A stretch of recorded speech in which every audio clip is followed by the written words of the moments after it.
who's on today? Bridgette? Yes, Bridgette's supposed to be on. She'll get here eventually, I'm sure.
I have decided I am going to give up smoking and take away.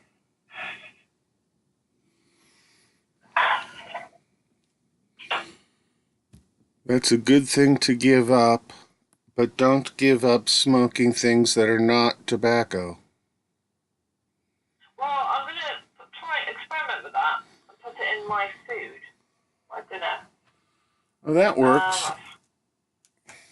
Yeah, instead.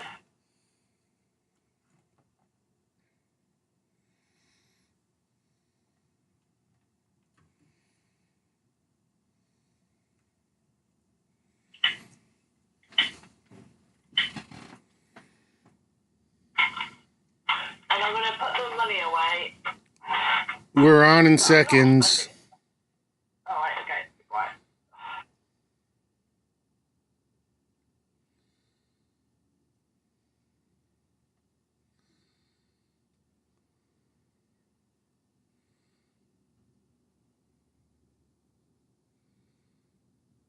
Good morning. This is Dr. Lenny Thyme, and you are on the new way here on Steampunk Radio. For the next 2 hours, we will be talking with you, and we have some very entertaining guests. But first, a musical interlude. All around me are familiar faces, worn out places, worn out faces, bright and early for their daily races, going nowhere, going nowhere.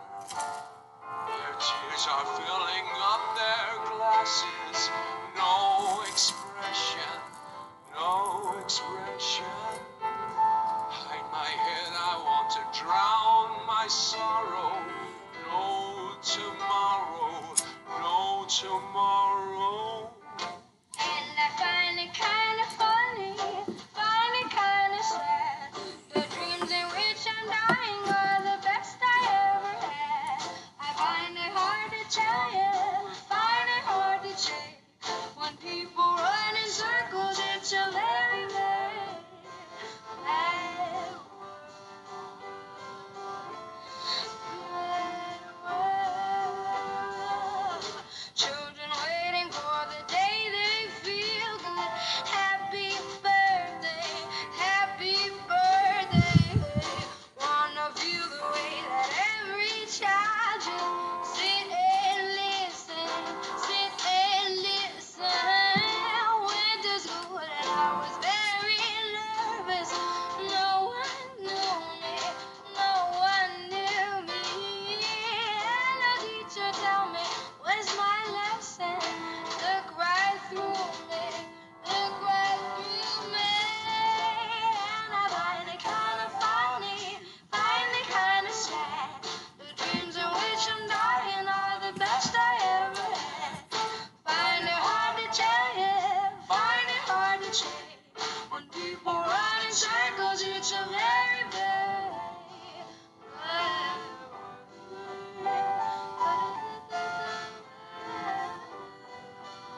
Mad world.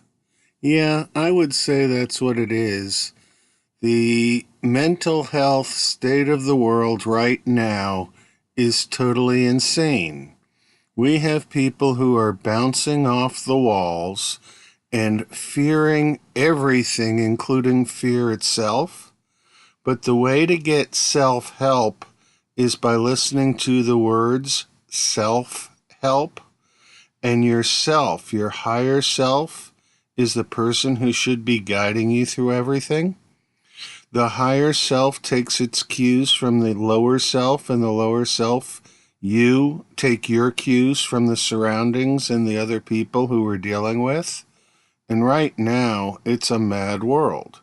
But the first thing to do is take a few breaths and put yourself under control and get yourself into a place that you can talk to your inner self. And the inner self conversation has to be a quiet conversation. You don't go shouting at your inner self. What you do is you tune in and ask yourself, is everything okay? And if you get to the point where everything is okay and you know things are all right with you personally, now you are at the point where you can do something else. If you're not okay, check in with yourself and find out what's not okay. There's some times when I really don't like myself for the actions that I've taken, but I realize that the actions that I've taken were in the moment, and that's what happened. And I can't deny the moment that I had when the actions were taken, and it's too easy just to give a flip comment and write somebody off when you really should be listening to what they're saying and integrating the spoken word of theirs with the knowledge base that you have. And when spoken words don't go congruent with the knowledge base, then either the knowledge base is wrong or the spoken words are wrong. And we have always assumed that the spoken words are wrong and the knowledge base is correct, and that's not a very good assumption. The name of this show is called The New Way, where we take everything we thought we knew and we weigh it again to see if it's still truthful and valid. And a lot of things that we were taught to believe are not at all the way that it actually works in real life. And so when you get to the point where you're integrating your real life, the things you do on a day-to-day basis, with the things you project for your life that you would like to see to make you happy and successful, the net result of all this work should be a happy and successful person. But the rules of the system that we work in are not quite the rules of the system that would reward us for fair play and honest integrity. The rules of the system now seem to be that whoever has the vilest behavior gets to win all the prizes, and that the more rude you can be, the more other people seem to worship your rudeness. And I don't want to play that game. I can turn on the television at any given time and watch people talking at me, but the whole point of a conversation is to have people talking with me. So I've got a couple people in the studio who, if you would like to talk with me during this show, I'd love to have you aboard.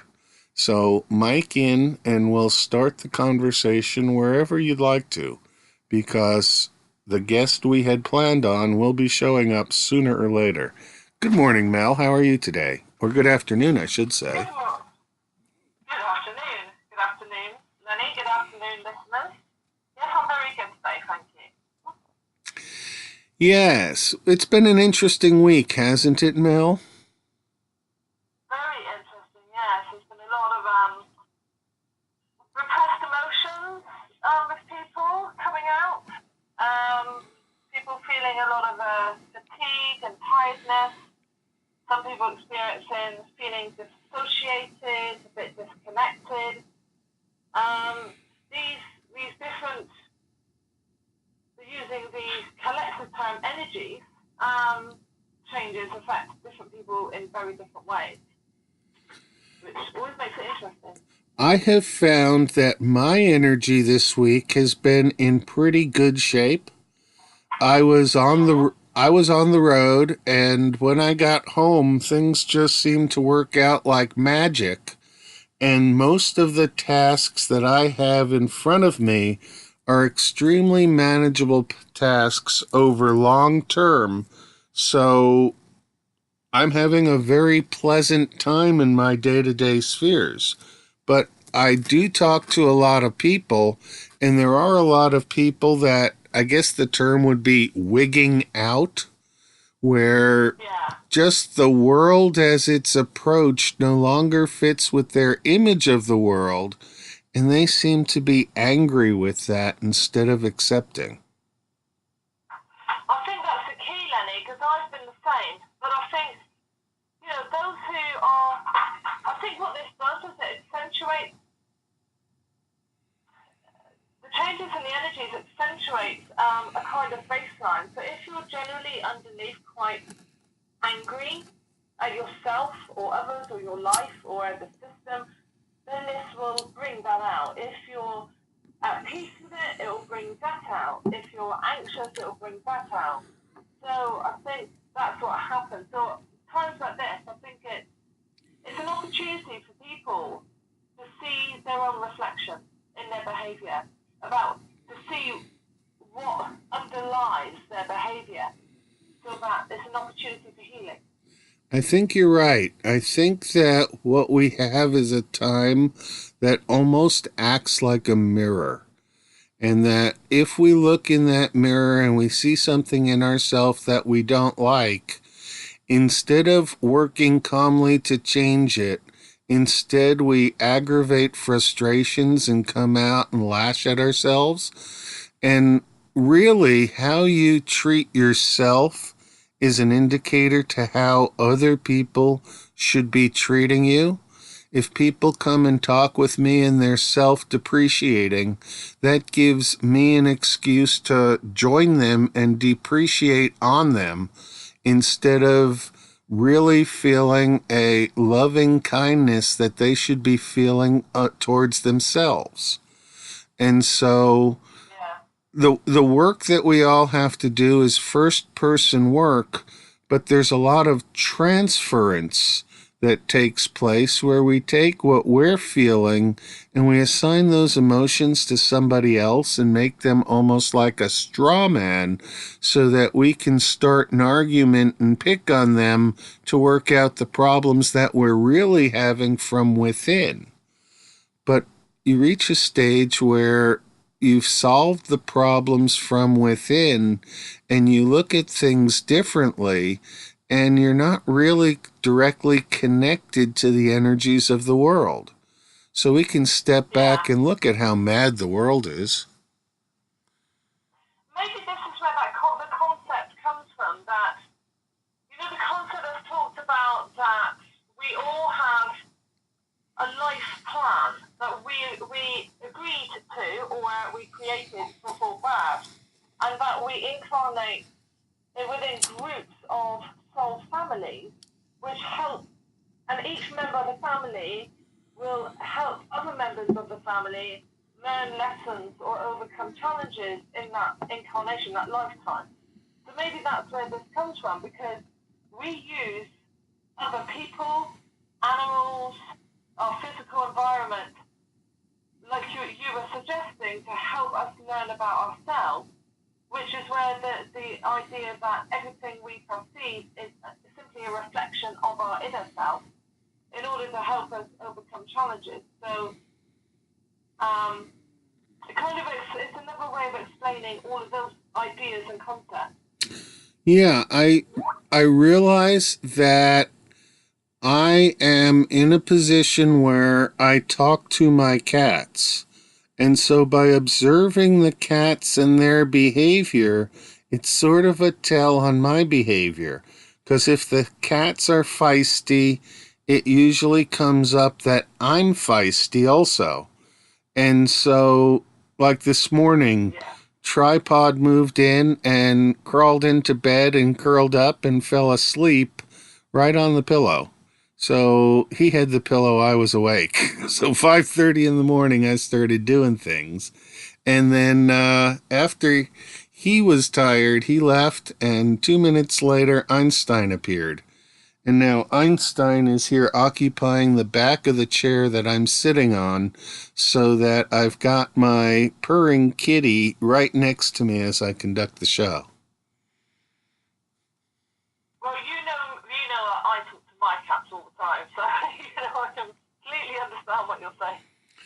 Yeah, I believe that the pets totally understand English without a problem. And go ahead. I think it's more telepathy in a way that I'm not sure they understand the words, but they understand our emotions and our intent. So, and our body language, which expresses our emotions and intent. So I think they can definitely learn the familiarity and meaning of certain sounds. So that's how I would explain it, I think. I think they have a tap on reading emotion, and that the level of vibration that we're emitting is a level that they either resonate with or have constructive or destructive interference. At the point of destructive interference, we get anger flowing, and they can tell we're angry, and the claws come out, and the interaction goes from playful to annoyed. But, the cat can be purring and totally playful and flip to annoyed in seconds. And so when a cat is tired of being played with, it just, I'm done. And that's it. But of course, cats have their own issues, their own inner demons, and it's part of us. They're part of our soul family. If you look at it, if you view it in that context, so it's our responsibility also to help them to overcome and deal with their own challenges and issues that have occurred according to their life path. So we all work together to help each other out. I agree with you. I also wonder if the concept of soul families is actually a frequency of vibration, and that time is a frequency of vibration, but since time is denominated in seconds and vibration is denominated as part of cycles per second, we have a problem in that the definition of time cannot include time. The definition of frequency does include time, so time and frequency can't be talked about in the same terms, and yet frequency is denominated in time.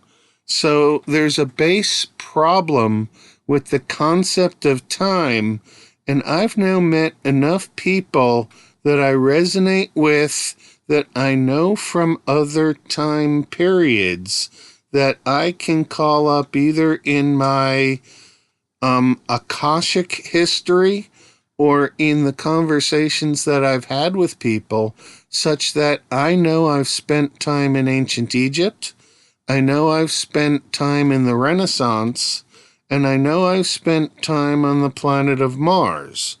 And so, having spent different times with different people in different locations, I think that the locations are part of a vibrational frequency, and that time doesn't work at all the way that we conceptualize it. That when we go to sleep, we step outside of time completely and go into another dimension of time that can be shorter or longer, but whenever we wake up, we're pulled back into this particular human existence to serve another 24-hour period. Yeah, something's not right. I find it interesting what you were saying about the soul family, because you're right. There's no reason. I think all of these things are just concepts. Then I don't think you can take any of them and say that is truth with a capital T. I think they are ways of humans to understand things we're only just beginning to really understand. So a soul family, you're right, it could be based on a vibration, an entrainment, in which case, if that's true, then the members of a soul family are changeable, and vibration is changeable. And we So I think all of these things are possible. The key is not to take one concept and say, okay, that is concrete, that is truth, because we just don't understand enough about all this yet. I agree. I also find it extremely interesting that we talk about resonances and vibrations on different scales, but then when we go, I'm a chemist, I go into a book called The Handbook of Chemistry and Physics, which is this 4-inch thick book that has tables and tables of information. And one of the tables that it has that takes up a couple hundred pages is the table of emission frequencies of all the elements. And even the simplest element, hydrogen, has hundreds of emission frequencies.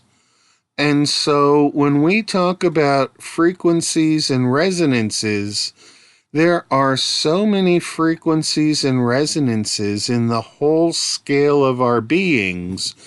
Our heart tends to beat at a set resonance that fixes the pace of the individual. And if the heart's not beating correctly, then we tend to insert an artificial pacemaker to keep the heart on pace with how it's beating. But I've thought about that sometimes, and I thought as a person who wants to calm myself down at times when I get excited, I start playing with my breathing, and then I use that to change my heart rate, so that if my heart rate is beating excessively, I have physical control to slow it down. But most people don't control their heart rate, they leave it to their limbic system. And the limbic system is one of those systems that takes control of the autonomic nervous system and operates your body so that you don't have to think about things like pumping your own blood or breathing and causing your diaphragm to go back and forth roughly 60 times a second. But a lot of that, the mechanisms of the human body run on a pace that when you try and relate it to human terms, don't make sense. I mean, there's digestive enzymes that work at 100,000 turnovers per second, and I just don't see how that could be possible in a physical reality. So I look at the physical reality that we've generated as a group of people and what we have, and I wonder how real and how true it actually is. Michael Talbot wrote a book called The Holographic Universe in the early 1990s, and it's a fascinating book, but he had the misfortune of passing away soon after he wrote it, so there was never a follow-up on it. And I think The Holographic Universe by Talbot, crossed with the morphogenic fields of Rupert Sheldrake, really talk to me more about what's going on than anatomy, physiology, and the rest of biology. Yes, I think it makes a lot of sense. I think this physical realm is changeable via what some would call the astral realm, others might call, 5D, or fourth dimension. All of these terms really apply to the same thing. So it's simply that we've been on autopilot for such a long time without realizing there's actual manual control. If we choose to do them, like you were talking about with the heart rate, that meditation teaches you how to have more control of your heart rate, also over all of the systems in your body. The fact that we do have the ability control zone teaches us that we do spend most of our life usually on autopilot without realizing there are manual controls. And that applies on every scale. So it applies to our entire reality as well as our small components within that reality, like our body. Yeah, the idea that each of us as an individual creates our own reality begs the question of how different people can create the same reality. So I think that reality is a setting, sort of like the holodeck in Star Trek The Next Generation, and that if we wanted to change the setting, there are things that we could do to alternate the time dimensions that we're in. But one of the great fears that people have is if they go somewhere, they can never get back to where they were before they went. And if you change your time frame such that you're no longer in the human time frame of existence on 2018 Earth, if you drop out of that, how do you know that when you pick it back up again, it's the same place that you left from? It's funny, days seem to change just overnight. And the morning when it comes, I always try and live every day and be done with it. And whether it was great times or whether it was a really terrible day, I want to leave it as yesterday because there's not much I can do to change it. I'm looking forward to today and tomorrow. On the other hand, now with the Mandela effects that we're seeing, the present is changing the past as well as changing the future. And the dimensions that we had bottled in by the way we understand time, Albert Einstein's discussion of space and time, just can't be real. That's not at all how we deal with time. And as long as we've got time occupying a word with two different concepts, because there's two different times really that we deal with. We deal with time where the moment is always now, and we have a past that we have had recently past nows, and a future that we will have recently attainable nows. But the past flows from the past flows to the present, which flows to the future. On the other hand, we've got clock time. And clock time is such that if I have to be on air at the radio at 7 a.m., I have a watch or a timer or something mentally set to 6:45 so that no matter what I'm doing, I have 15 minutes to boot up the computer, get the radio station on air, make sure all the volume levels are good, come into the chat room, cue up the music, and be ready to go with the show.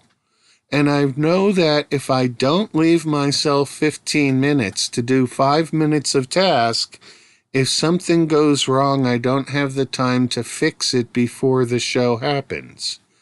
But we were talking about resonant frequencies and vibration, and the electronics all run on the 60 hertz frequency. That's the electronics and electric systems that we plug into. And different components can set out different frequencies, but it's all motored at 60 hertz.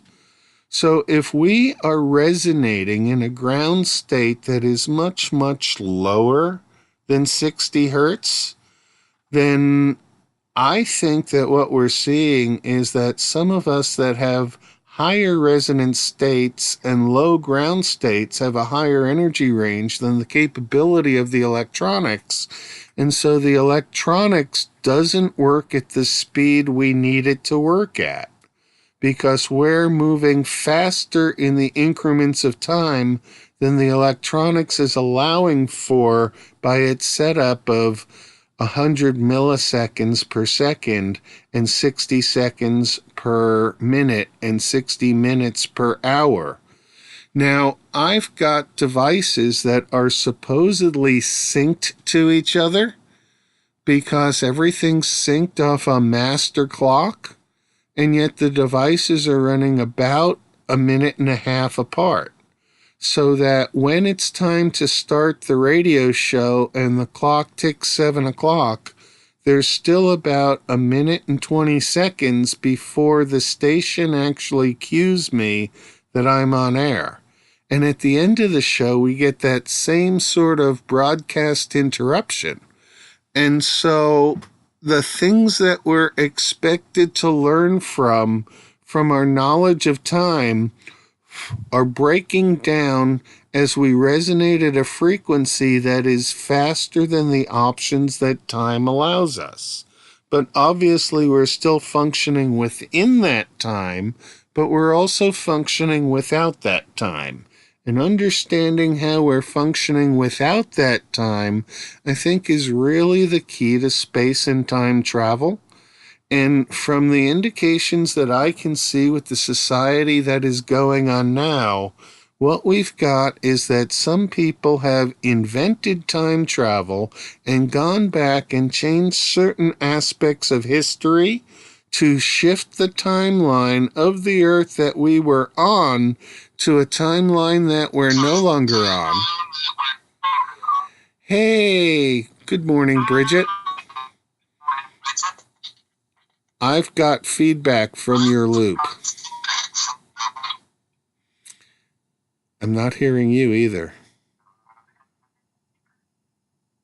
This is very weird. Welcome. Hey, there you are. Hold on, I just sit down with my headset in. I overslept, and then I couldn't get on Discord, and it just was a battle, and so finally, I have a right. Yes, I've been in a conversation with the audience and with Amber, or Mel, and we've been talking about space and time and the frequency that people resonate at. And so I'm going to let you talk for a bit because I'm getting feedback of me. Well, it's because I haven't put my headset on. So just hold on and let me plug my headset in real quick. And then we'll be ready to rumble.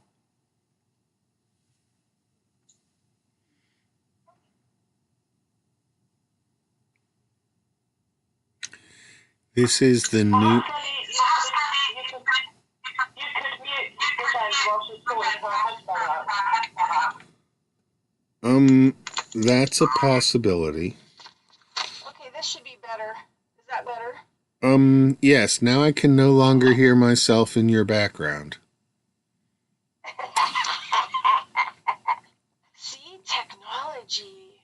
Well, that's what we're talking about, is that I seem to be resonating at a frequency higher than my electronics can hold. So they're running at 60 hertz, and I'm running at maybe 80 or 90 hertz. And so by having more cycles per second, I'm running faster than the system can allow. So I physically have to do things that slow me down to allow the interactions of the computer and the tablet to catch what I'm doing.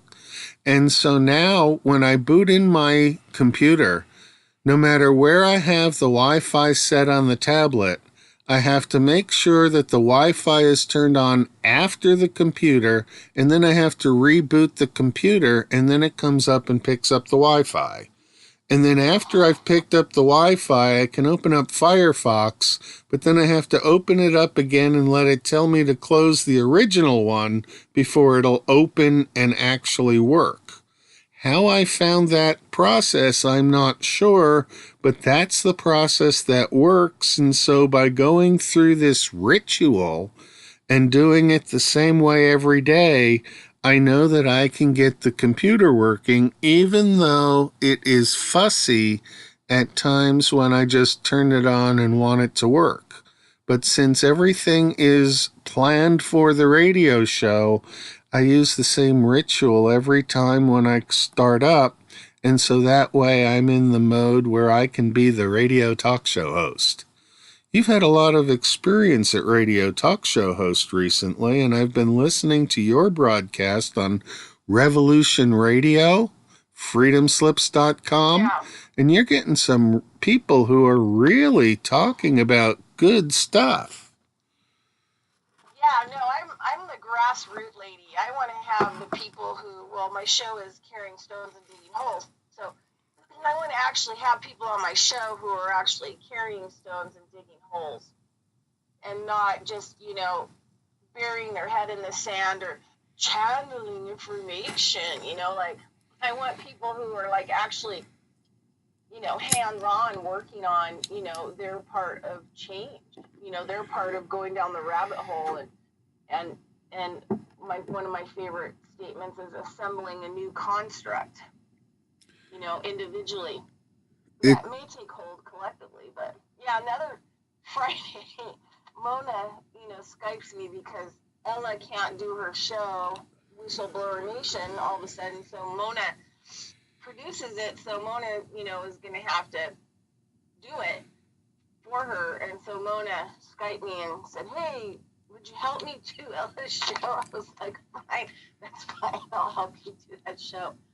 But it's interesting because there's not a lot of people, and this tells you about consciousness and what I call spiritual elitism and a lot of these other things that are going on. But there aren't a lot of people who want to pick me up or my material on other types of networks. Even though people have, drove past me and in traffic, on the internet, but my stuff is not really fitting into, their savior paradigm. New Age carries the ascension or shadow planet or somehow be relieved of this planet right as this planet is completely destroyed and taken somewhere else, which is fairy tale thinking. The Christians have rapture, which, they'll be relieved of. And, it took me a long time to really understand really right-wing Christianity until I was in the South and had some conversations with people down there. And they really feel like, during their life that they're going to be leaving with their family or whoever has accepted Jesus. I grew up in Pentecost. My grandmother was a real prophet. She was a prophet before Pentecost. She was born a prophet, and she also was an exorcist and a pretty good healer herself. And she ended up hiding in Pentecost in order for our family, to be safe because we all were gifted. And so we wouldn't be attacked and killed and murdered and have our house burned down and things like that. So she gave us in the solid world, she gave us a roof to be housed, to be hidden, where her gifts could be accepted. But it took me a long time, in the South, having conversations with people who really believe that the rapture is going to come and somebody's going to save them and rescue them from this world. And they really believed, a lot of these really hard conservatives, they are wealthy and they own lots of stuff. They own forests. They own mineral and oil rights across the United States. I mean, they own most of what we would call the resources. And they really feel that why leave anything? Make as much money as you can, reap all the resources, because whoever gets stuck here from Jesus returning in the rapture doesn't really deserve to have anything anyway, and it's just going to be hell, right? So this is kind of like one of their belief systems that they believe, and we have to actually fix the planet. And then there's some other work, with Native people, and there's another word that's used.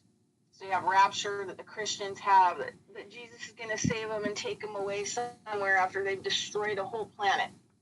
Now, let's think about that for a minute. You destroy a whole planet, you're involved with destroying a whole planet. You're part of the human race that is destroying a whole planet. And you think someone's going to come and save you that's a higher evolved being or beings and actually take you someplace else. So what, you can destroy another planet? Like, hello? Doesn't make any sense. And then there's the New Age thing where they think they're going to get a pristine planet or they're going to be taken somewhere else. And then there's a third word that's used, right? And it's called harvest. The harvest, the great harvest, which is really the rapture and the ascension, where a lot of the negative extraterrestrials who've made contracts to leave this world get to take in excess so many humans for food and to re-enslave their soul on a different planet. Now, I'm not saying all extraterrestrials are bad, but I'm just saying that when the contracts come down and the battle at the negotiation table happens, that the true word that people have been set up for is the harvest, not the ascension and not the rapture. And this is really hard. This is the thing I teach, I talk to people a lot about is their language. So when I'm doing, one-on-one sessions, one of the things that comes up is a lot of the thinking that people have. So when I'm doing Zoom online meeting sessions with people and healing sessions, these are the kinds of things we have to work on. What level is your language in? Or I was talking to somebody else on a session the other day, and I was saying, when people start talking to me about, dreaming about elephants and other stuff, I'm like, ooh, you're on the Hindu level. There's all these different kinds of levels. And I hate that word level because that is another hierarchy word. Yeah. Hierarchy words. Which causes spiritual elitism, that somebody would be more important than you, exactly where you're at. I hate that stuff. But it's where they get us is in the language, like in law too.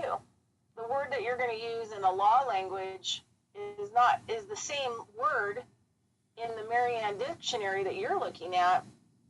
But in the law dictionary, it means almost the opposite of what it means in the Marianne, college dictionary. So when they write law, you think, oh, that word's kind of a nice word, but because it's in legal language and used in law in another level, it's being used against you. So we go to like this whole spiritual thing, we have the New Age. And, I'm just going to say that I think that the New Age belief system was constructed. Okay, because think about this. There is no astrology, right? If the moon was bright here, there's so many scientists now that believe that the moon is a satellite, just like those satellites on Star Wars, that big circle one, that they're in. It's like, looks like a planet.